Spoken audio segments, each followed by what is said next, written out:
no medicine. He said, nope. He said, and when I go to the doctor, they take all my tests and everything. They tell me, oh, you're doing good. We comparing these tests to your old tests, and you're doing good. He said, Jay, I'm living better without the doctor's medicine than I was with it. Would you look at your neighbor and tell your neighbor, God's getting ready to take you off that medication? Because it's the side effects that's giving you all them problems. Yeah. Now, I'm not telling nobody to go home and pour your medicine out. I'm just telling you to believe God to take you off of it. Look at your neighbor and tell your neighbor, you're going to change your diet. You're going to stop letting Negroes stress you out. And God's going to take you off that medicine.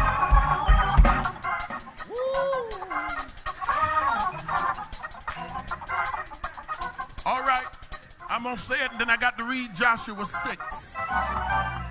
Look at your neighbor and tell your neighbor, watch God turns your income into your tithe.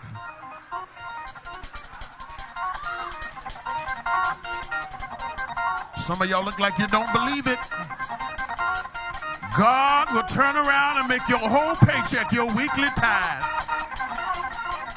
Look at your neighbor and tell your neighbor, I'm getting ready to start giving on another level. So you live on the level you give on.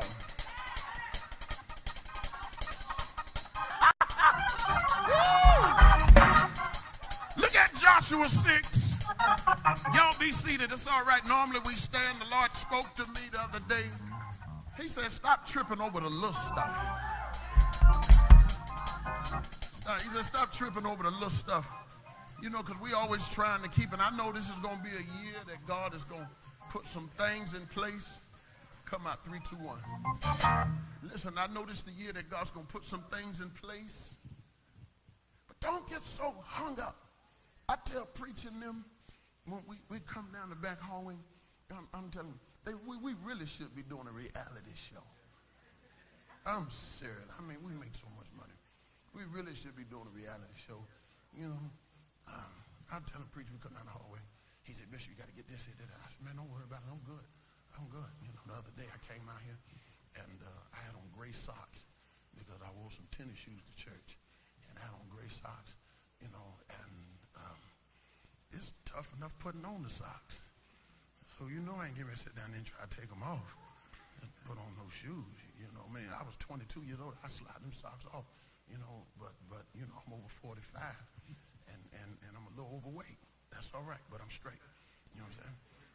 And I looked down at my socks. I said, man, look, I slept in these socks last night. I'm going to preach in them today. I'll be all right. I'm tired. I shower with these socks on. I ain't got time for this, you know. And so I had on gray socks the other day, and I had on all black. And they said, Bishop, your socks are gray. And I said, no, don't worry about it. We find ain't nobody come to see nobody's socks. No way. And then I came on out, and y'all running all around, God blessing his people immensely. And you didn't even realize that I had on a blue shirt, black suit, and gray socks. And a brown belt. I know you wouldn't have liked that at all. I'm trying to tell you that, I tell you. And I went right on, and the Lord said to me, stop tripping over the little stuff. You know, stop tripping over the little stuff. I get to a place, my wife would tell you, I can't stand for my car to be dirty. I can't stand. I'll pull it in the garage while it's snowing outside and wash the car and then put it back outside. It I just can't take it. And the Lord said to me, stop tripping over the little stuff. You so focused on tripping over little stuff that I'm trying to do some big stuff. You understand where I'm coming from? And God said, I'm getting ready to shake some stuff up. And I went to my sister's house the other day, and if you're not 45 or 40 and over, you ain't gonna know nothing about this here. And when I got to the house, they had an Etch-a-Sketch. Y'all know about Etch-a-Sketch? I thought that was just old school stuff. No, okay, my bad. I said, wow. You know, the Etch-a-Sketch, and sometimes somebody would take the knob off for it to keep you from messing stuff up, you know. And so they had the Etch-a-Sketch, and that's because y'all old school. That's how you know about it. And I was putting some stuff on the Etch-a-Sketch there. And I said, what's this little thing here for? And my nephew say, you just slide that and it'll erase it. I said, really? He said, yeah. I said, but it ain't working. He said, oh, if the slider not working, just pick it up and shake it. I said, now that's old school there. And the Lord said, it's some stuff that's been written that I want to get out the way, and I got to shake you up. He said, and I'm going to shake it until you got a clean slate. And some of us, watch this here, you done messed up some stuff. And some stuff that you know you ain't did right. And you're sitting there trying to put this line with that line. God says, no, I just need you to get up and when you start walking and when you start talking and when you start dancing and you start praising, all you doing is just shaking it. And by the time you finish shaking it, you got a clean slate. And look at your neighbor and tell your neighbor, and when the slate is clean, God will put a new order in place. Just let God, don't trip. Don't trip. I told him I went to the restaurant the other day. I walked in there, and I know we're going to start the fast today, so I figured I'd try to store up on my desserts. And so I went to the restaurant. I said, ooh, I want that apple pie, that Alamo. Ooh, I want it. I know y'all expecting something deep. I'm going to preach in a minute, trust me. I said, I want it. I want it. And I went over there, and I walked in there, and I said, yes, I want that apple pie, Alamo, and they gave it to me. It was hot, and I like it with a lot of crust on it. Yeah. Scoop of ice cream. Yeah. You know, you get over 45, you enjoy your dessert. Because sometimes you pay for it later. And Ty, I'm trying to tell you, you'd have been mad at me. I put the caramel on it. I told the lady, I said, bring me the caramel. Let me put it on it myself. I wrote my name. And I enjoyed it. And Mr. Neal, after I finished eating it, she brought the check. I said, I want to order my entree. She said, well, normally people get the entree before they order dessert. That's out of order. I said, no, I got a new order going on. That if I want to color outside the lines, it's going to be all right. I ain't got to do things. See, some of y'all, you waiting until you see it before you say it. That's not the order.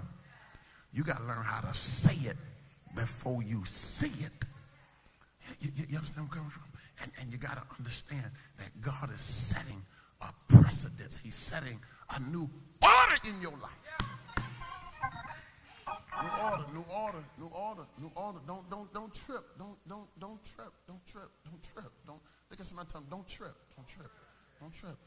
If we serve communion a different way, don't trip. God's setting a new, somebody say, order. Order. Now, go to Joshua 6. And I want to get that in your spirit. He said in order. If you come to church and I'm preaching and then we do praise and worship, don't you trip. You should have been here on time. All right, now look at Joshua 6. Oh, Lord. Now Jericho was shut up because all the children of Israel. All righty, Jericho was shut up, verse number 1, because all the children, none went out, none came in, and the Lord said unto Joshua, see, I have given into thy hand Jericho and the king thereof and the mighty men of valor. Ye shall compass the city, all you men of war, and go around about the city once. Thus shalt thou do 6 days, and 7 priests shall bear before the ark 7 trumpets of ram horns, and the 7th day ye shall compass the city 7 times, and the priest shall blow with the trumpets. And it shall come to pass, here it is, and it shall come to pass that when they make a long blast with the ram's horn, and when ye hear the sound of the trumpet, all the people shall shout with a great shout, and the wall of the city shall fall down flat, and the people shall send up every man straight before him. And the word of the Lord is blessed. Jot this down. I want to talk about strategies of success. Strategies of success. Your strength in 2019, your success in 2019, and for the rest of your life is going to be because because of your divine strategy. God is going to give you a strategy. He's going to give you a strategy on how to do things. I remember in 2007, the house was in foreclosure in 2007. And tell you, I didn't have no money. It looked like I had money, but I didn't have no money. And I was jumping and dancing and shouting like I had something, but I didn't have anything. Not one person said amen, because, everybody in here, you look like you got it, so I assume you got it. So when it's time to give it, don't act like you ain't got it. But tell you, I didn't have no money. I didn't have no money, and the house was in foreclosure, and I didn't know what to do. And here's the crazy thing, preacher. Folk who I thought would loan me the money didn't even have the money. I went to one guy and asked him, and I just knew he had the money, and he driving a Bentley. And I went to him and I said, hey, look, man, can you loan me 12 grand? Please. And he called me in the office and closed the door. And it took me so long to answer the door because I had to go upstairs and look out the window because I thought you was the people coming to pick up something. I said, what? He said, yeah. He said, man, I'm in a worse predicament than you are. And I said, man, though the outward man perish. Good God Almighty, he looked like he had it going on, but he really didn't. What are you saying, preacher? Somebody is worse off than you. He didn't have it. And so, some people you don't want to ask for nothing because they'll never let you live it down. I know. They'll always be reminding you. Well, let me go to the Bible on that one. Abraham told the king of Salem, he said, I can't let you bless me, because then you'll be saying it was you that did this and not God. I went one time to a preacher back around that time. My wife can attest to this. I went to see the bishop. You remember the bishop out there I went to see. And I was going to ask him, just loan me $10,000. Now $10,000 ain't a whole lot of money. You know what I'm saying? When you got $50,000 and $60,000 that you got to come up with. So 10,000 ain't a whole lot. So I went to him to ask him to loan me 10,000. And before I went to him to ask him to loan me the 10 grand, bro, I called my wife. She was saying, don't do it. Don't do it. Don't do it. I said, what the world you mean? Don't do it. The Titanic is sinking. And you hollering, don't do it. That devil is a liar. You understand where I'm coming from? Matter of fact, let me just be let me be honest with you. I told her, I said, look, while I'm going to talk to him, you play these box. Play that one straight. All right.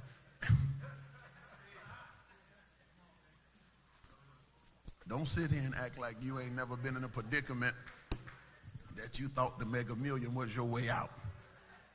You lying. Stop it. I said to her, listen, I need some help with this. And so I went out there to talk to him. And when I went out there to talk to him, he invited me in and talked so bad about the preacher who had a meeting before mine that I felt like, Lord Jesus, before I become your next dinner conversation, I ain't going to ask you for nothing. And so when I left out of there, I said, my God, I called my wife. And I said, sweetie, she said, did he give you what you want to ask for? I said, I didn't ask him for it. Did you play my numbers? Y'all loosen up on this side. She said, no, I ain't went to play no numbers. I said, listen to me. I said, God's going to give us a strategy. She said, why you didn't ask him? I said, the reason why I didn't ask him is because he talked so bad about the other person that I did not want to become the subject of the next dinner conversation. Anybody ever been in a predicament like that? To where that thing gets so bad that you be like, I don't care if I fall out and faint. I'm not going to ask you for nothing. And the people who got it, they want you to beg them for it. And if you don't beg them, they tell you that you're being prideful. Negro, please, I'm not being prideful. I'm just trying to maintain my integrity. You understand where I'm coming from? And so doors start closing and didn't know how I was going to do it. And then I cried out to the Lord. I cried out to the Lord. I used to didn't say it, but I say it now. I'm almost done. 07, I had a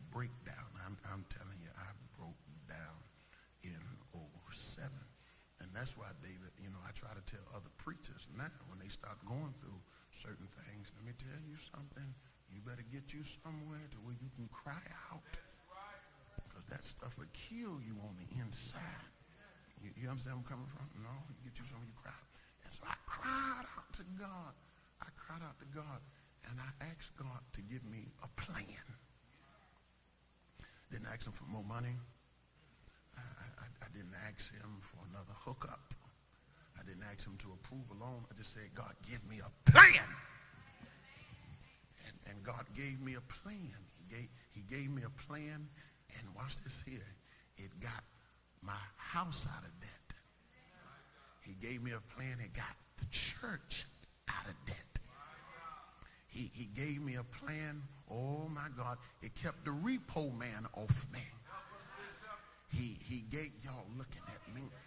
And you have to be careful, because some of us, you got problems. No, you got the right problems. You just need to know what prayer to pray.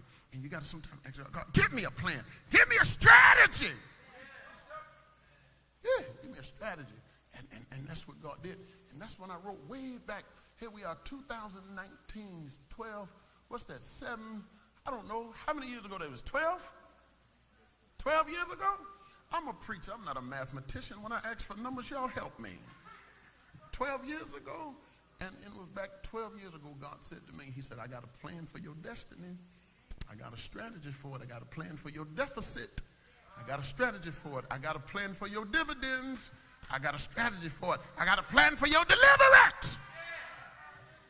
And if you can just posture yourself to ask God for his plan, he'll begin to do that thing. He'll begin. That's what it means to live by faith. I'm going to be there in 1 minute. I'm going to preach real hard if the Lord say the same. So that's what it means when you're living by faith. Living by faith is the working of God's plans and strategies in the lives of his people. You can't exercise God's plan in your life apart from faith. I can't hoop this one out. I got to get you this right here. So if 2019 is going to be an epic year for you, if 2019 is going to be a year of productivity, if 2019 is going to be that year that God is going to birth something through you, and let me stop right here. Let me show you something here. All of y'all that had to deal with a crisis in 2018, just wave your hand. Yeah, that's just about everybody in here. Well, see, the purpose for the crisis was to push you to a place of creativity. See, when you get that crisis and that crisis come, that's the only reason God giving you the crisis. You his children, you the apple of his eye. He gave his only begotten son Jesus as a ransom for you. So he's not interested in your detriment. So he allow a crisis to come in your life. Now, here's the deal. When the crisis come in your life, it ought to birth a level of creativity. Crisis, creativity. See, you waste a crisis when you didn't create nothing. See, the problem with poverty is not a lack of money, because ain't no money left to earth, all right? The problem with poverty is not a lack of opportunity. The problem with poverty is folk ain't creating nothing. Let me tell you something right now. You say what you want to say, and I'm going to turn the corner here in a minute. My wife will tell you, sometimes things get so tough, and they get so rough, and then, whoa, I don't know how I'm going to do it. God, what are you going to do? I open up my Bible, and I write a lesson. I open up my Bible, and I write a lesson, and while I'm writing the lesson, the telephone will ring, saying, Bradley, I need you to come and minister. You just missed it. See, I'm driving too fast for you. See, the crisis birthed a creativity in my spirit. And then the creativity, watch this here, promoted me to the place called increase. I told preacher the other day, am I driving too fast for you? Do you understand what I'm telling you? What are you saying, preacher? You're going to have some crises in 2019. But you got to make sure that when your crisis come in 2019, it births a level of creativity. You start going through something. You start writing music. You start writing books. You'll come up with innovative ideas to do business. You'll create. You say, you know what? Guess what? I know what I'm going to do. I know what I'm going to do. All right, this is all going on. All right, I'm going to have a yard sale. This is what's going on. Oh, I'm going to sew an outfit. This is what's going on. Y'all looking at me. You know, David was just a baby. We couldn't afford that infamil with iron. They was locking it up. I don't know what's in that stuff that they got it locked up behind the thing. That and Dove soap. What's in the soap that they got to lock it up? You got it locked up. You got to get the manager to get the key to get some infamil with iron. They got that Similac out for everybody. I don't know what that's about. But you can, that infamil with iron, you can't get it. And back then, that infamil with iron run like $14 a can. So I was in the store looking, I said, oh, Lord, infamil iron, $14 a can. But wait a minute. 5 pounds of potatoes? $3. Whoa. My wife would tell you. I started making so many sweet potato pies. Oh, I can make a pie. Started making so many sweet potato pies, and then I was selling them out the trunk of my car. The crisis birth. So now I got the money for the infamil with iron. Why? Because I'm selling sweet potato pie. You say what you want to say. Meet me after church. I'll sell you something. So now I got the money for the sweet potato pie. But all of a sudden, I don't have to spend the money for the sweet potato pie because God opened the door. God simply said, I allow you to have that crisis to bring about a level of creativity. Look at somebody and tell them, I know you just didn't shout and dance on your crisis. You need to get to a place of creativity. No, hear me good. It was a strategy that God gave me. See, and that's what faith is. It's working God's strategies. It's operating God's strategy. And I want you to understand something right now. You can dance, jump, shout, fall out, do all of that wonderful stuff. But if you don't work the strategy, you ain't going to come out of what you're in. Ain't nobody running and jumping on this one here. Sister Gray, ain't nobody running. Why? Because we praying the wrong prayers. You got the right prayer, praying the wrong prayer. God, I need a strategy. Somebody say a strategy. And you got to work that strategy. Now let me show you something here. How do I work the strategy? You got to work that strategy by faith. Al Roker say it's raining. I don't care if it's not a cloud in the sky. You grab your umbrella. That's called faith. They say they're expecting snow. I rebuke it in Jesus' name. But they say they're expecting snow. You don't see no snow, but they're putting salt on the street. That's called faith. The Bible talks about in Hebrews 11:7, and Noah being fully warned of those things not yet seen, moved with reverence and fear, and prepared the ark for the saving of his family. Never rained before, but God said it was getting ready to rain, so I start putting in place things that need to take place in order to secure my family. And the Bible says that in the self-same day that Noah and his family went into the ark and closed the door, it began to rain. What are you saying, preacher? The minute you finish operating in God's plans and strategy for your life, that's when things are going to open up and begin to happen. Don't wait until you see it to start preparing for it. Start preparing for it, believing that you're going to see it. Look at your neighbor and say, neighbor, if you're going to succeed in 2019, you better work God's plans and strategy for your life. If you're going to step out of debt into the black of things, you better begin to work God's strategy for your life. If you plan to retire and end up on top, let me ride here, you got to begin to prepare and work God's strategies in your life by faith. Look at your neighbor and tell your neighbor, you know Christmas is coming in December. Why in the ham and cheese you going to wait until November to get prepared for it? Do it now. Turn to me up, let me ride. Do it now. See,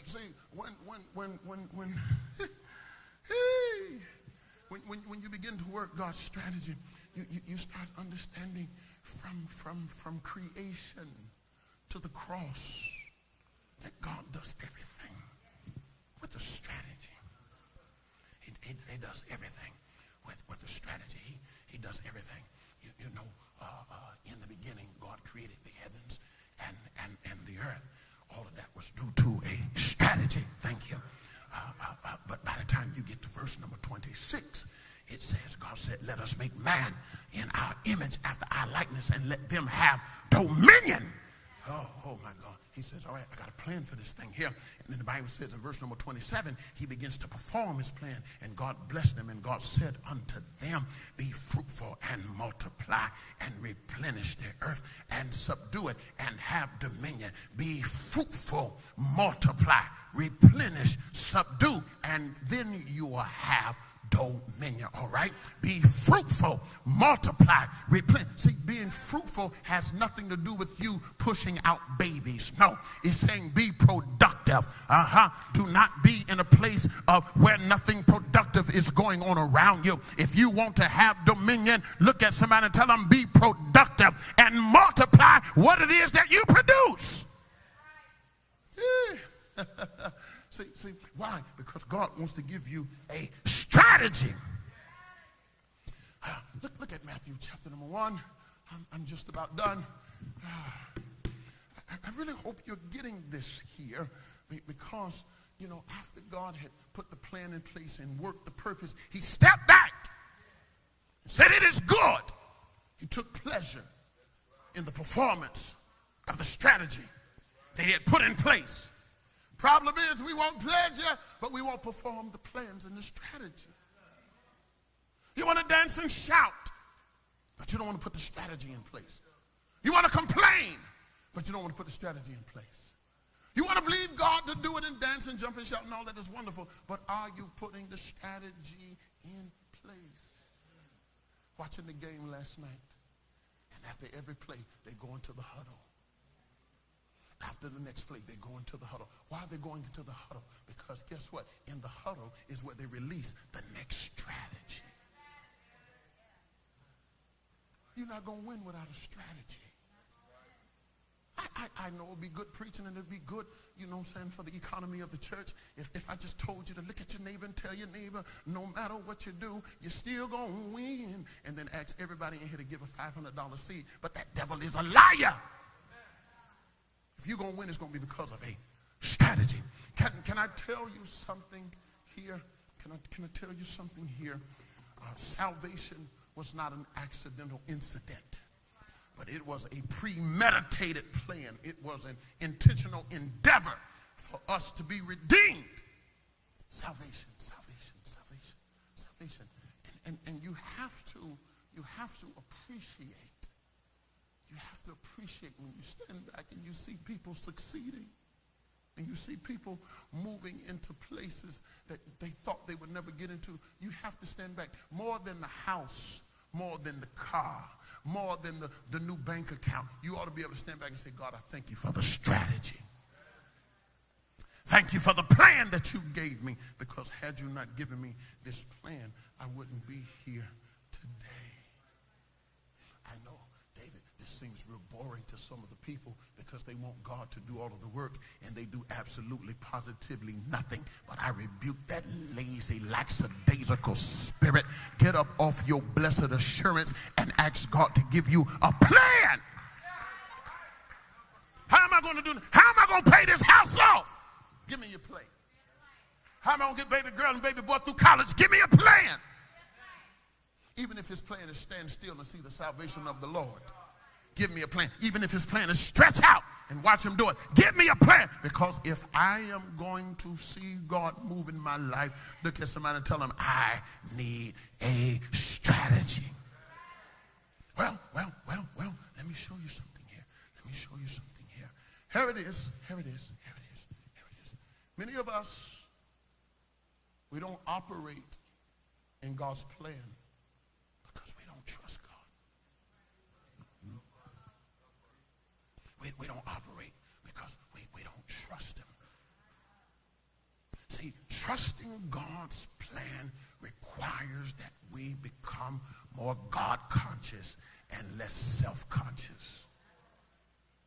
See, because oftentimes sometimes your philosophy can taint your faith, and your rationale can be an impediment to your revelation of God. Get away from leaning to your own understanding.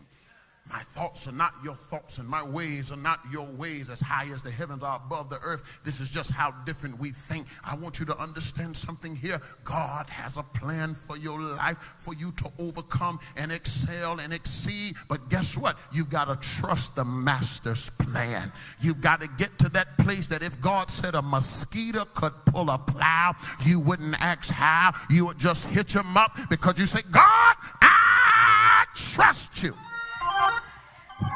Well, look at your neighbor and tell your neighbor, the first step towards the plan is that you got to trust God's plan. When you trust God's plan, this is what he tells them in Joshua 6. Number one, consider it already done. The thing that you're believing God for, consider it already done. How do you mean that I've got to consider it already done? Even while you're sitting back and looking at what's not done, see it already done before you start doing it. You do realize that God created the seventh day before he started working on the first day. Would you look at your neighbor and say, neighbor, the book is already done. The play is already written. The business is already started. The boxes are already packed. The loan is already approved. I've already stepped into what I'm believing God for. Would you look at somebody and open your mouth and decree and declare, if you're going to trust God's plan, you've got to consider it already done.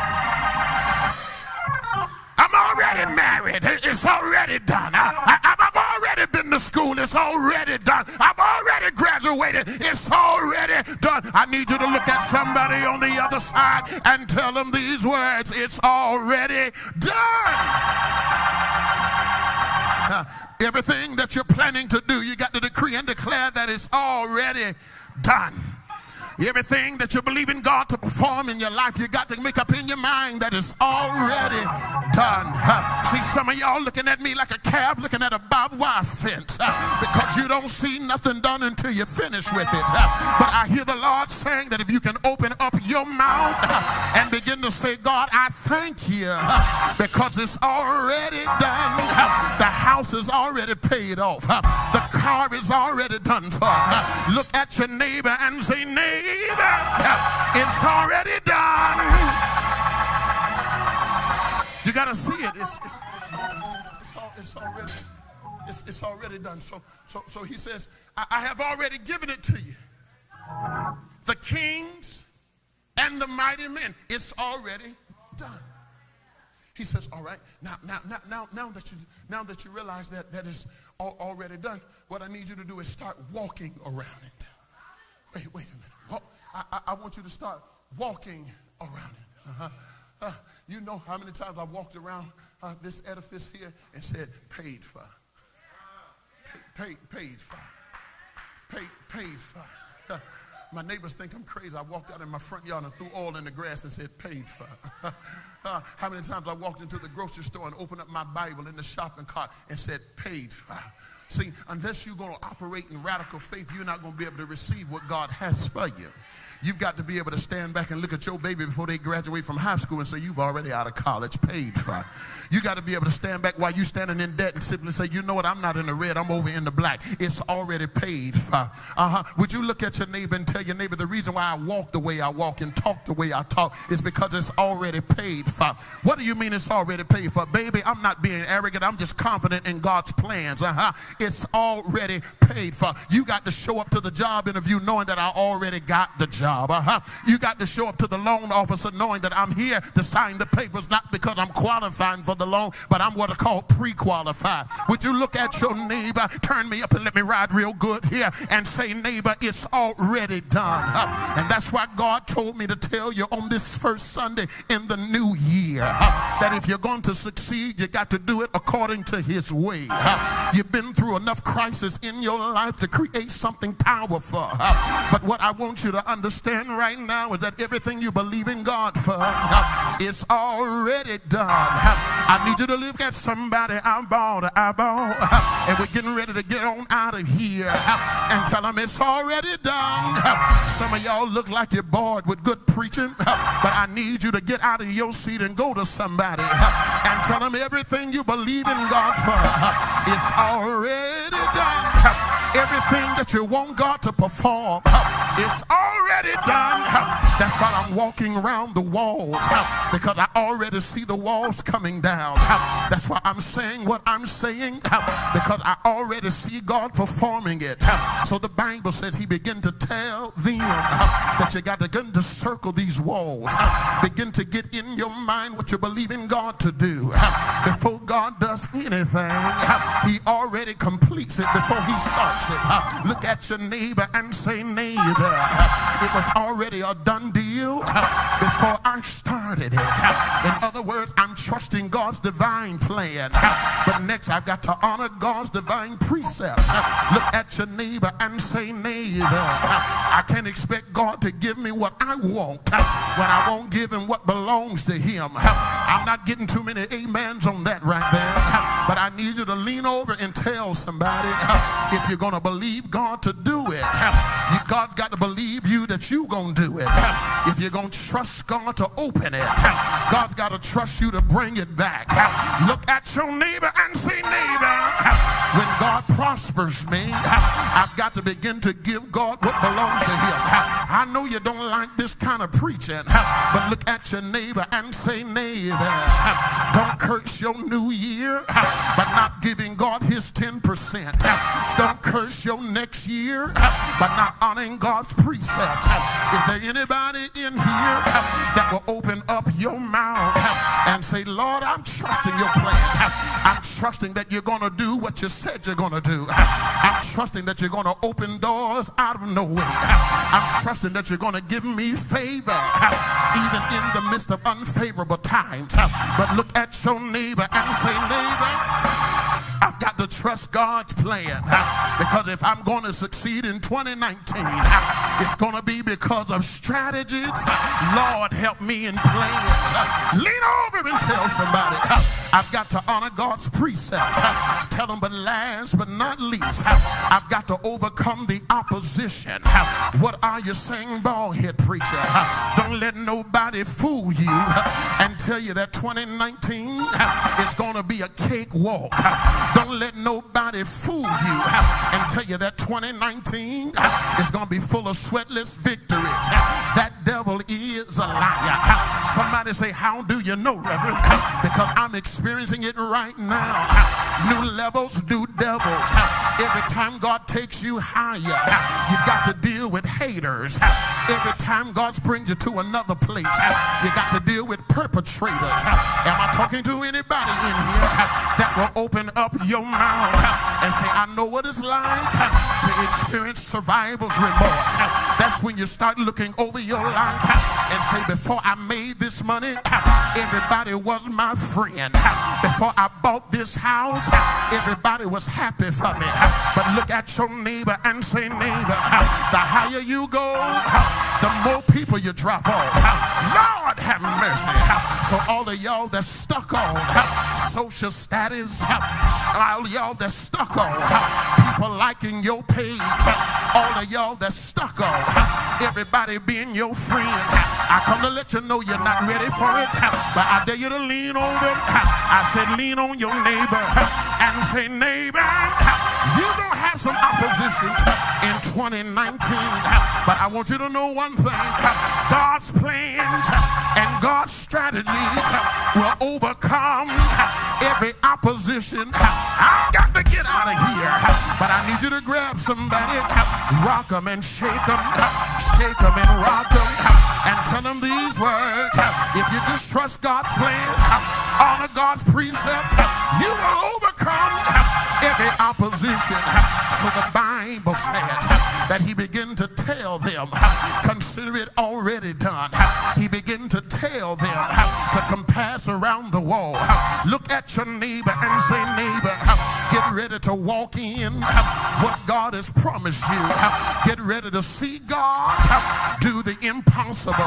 Get ready to see God make a way out of no way. Somebody say, how do you know? Because when you begin to walk by faith, you find yourself walking out of bondage. You find yourself walking in obedience. You find yourself walking through trouble, and you find yourself walking around in the midst of the fire of the burning furnace. But when you come out of it, you won't look like what you've been through. Lean over and tell your neighbor, leave me alone. Let me ride right there. Look at somebody eyeball to eyeball and tell them, I can't tell you everything, but what I can tell you is I've gone through the fire, I've gone through the flood, but God has brought me out into a wealthy place.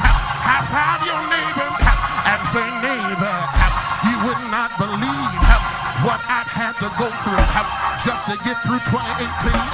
You would not believe what I've had to go through just to get to the first week in the new year. But when I look back over my life, I realize that God had a plan for me when I couldn't see it. God had a strategy when I didn't understand it. God was leading me. Lean over and tell your neighbor, these are called strategies for success. 2017 set you up for 2018. 2018 set you up for 2019. Look at your neighbor and say, neighbor, it was all in God's plan. It was all in the will of God. So the Bible says, I've got to get out of here. But the Bible said that he told them to consider it done. But after they consider it all being done, they had to compass the wall, but they could not say nothing. Look at your neighbor and say, neighbor, this is going to be the year when you're going to have to shut your mouth. This is going to be the year when you're going to have to stop telling all of your business. This is going to be the year when you're going to have to keep some things in your house. This is going to be the year when you can't confide in everybody. Lean over on your neighbor and say, neighbor, you've got to learn how to walk it and not talk it. You've got to learn how to be disciplined even when it hurts like hell. You've got to learn how to keep trusting him in spite of, nevertheless, and anyhow. Somebody say, yeah, yeah, yeah. Well, I've got to get out of here. But before I go, the Bible says, this is what he told them. You got to keep walking, but don't say nothing. Don't open your mouth until I command you to. Look at your neighbor and say, neighbor, you got to keep your mouth shut until he tells you to. You got to keep on walking and not talking. I'm crying on the inside, but I'm laughing on the outside. I'm going through in my house, but I'm dealing with something in my house. But look at your neighbor and say, neighbor, it's all in God's plan. It's all in God's strategy. Well, I got to get out of here. So first of all, we're going to trust God's divine plan. High five your neighbor and say, neighbor, I got to trust God's divine plan. If his plan tells me, keep my mouth shut, I've got to trust God's divine plan. If his plan tells me, stand still, I've got to trust God's divine plan. If his plan tells me, don't go over there, I've got to trust God's divine plan. But after I trust his plan, I've got to honor his precepts. After I honor his precepts, I've got to overcome every opposition. Lean over and tell your neighbor, everything and everybody that comes up against you, you gonna get the victory. Why? It's all in God's plan. Lord have mercy. So the Bible said that when he commanded them to shout, they begin to shout. And when they begin to shout, the Bible says the walls came falling down. Look at your neighbor and say, neighbor, I want you to know one thing. This is going to be the year that God is going to birth in you a praise that's going to destroy the enemy. This is going to be the year that God is going to birth in you a sound that's going to discombobulate every devil that's coming up against you. Grab your neighbor by the hand and say, neighbor, there's a sound in your belly. There's a praise in your belly that will cause walls to fall down. What are you waiting on? I hear the Lord saying, if you open your mouth and give him glory, I call every wall to tumble in your life. If you open your mouth and give him praise, I cause every wall to come down. When you cry, walls, they've got to come down. When you scream, walls got to come down. Ask me how I know. It's all in God's plan. It's all in God's strategy. Lean over. I said lean over on your neighbor and say, neighbor, the walls are coming down. Whatever barrier, whatever blockage, whatever hindrance, whatever encumbrance, lean at your neighbor and say, neighbor, they're coming down. Say yeah, yeah.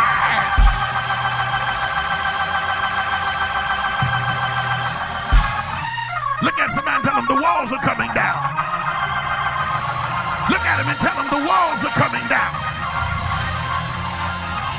Listen, I got to move out the way. But I want you to know one thing, and that is when you shout, the walls are coming down. In 2007, there was a wall of depression and oppression had built up in my mind. And I got to that place, I didn't know what to do. But when I screamed to the Lord, he caused every wall to come down. Somebody open your mouth and say, yeah. Look at your neighbor and say, neighbor, the walls got to come down. Come on, look at him on the other side and tell him the walls got to come down. Tell him the worst thing the enemy could have done was made you cry. Because when you started crying, the walls, you thought you was going out of your mind, but no, baby, it was a part of God's divine plan to cause the...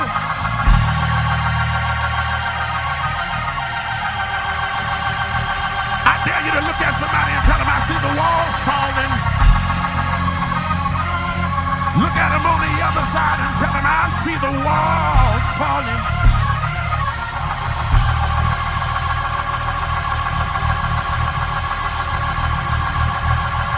I'm sorry, I dare somebody to run and push the wall and decree and declare 2019 is going to be the year that the walls fall down.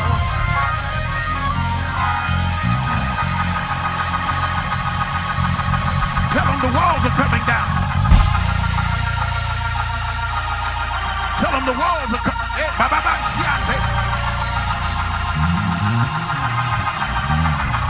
Tell them the walls are coming down.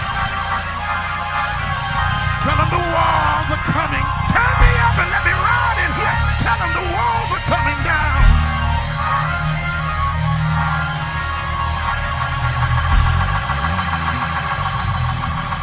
Oh, Lord.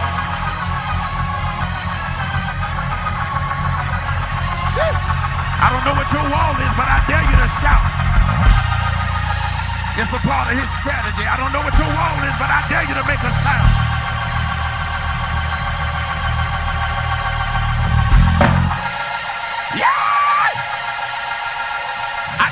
Sound and hear the walls are coming down.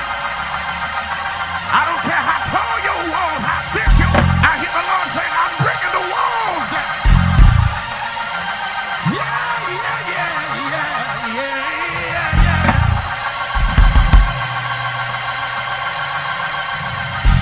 Yeah.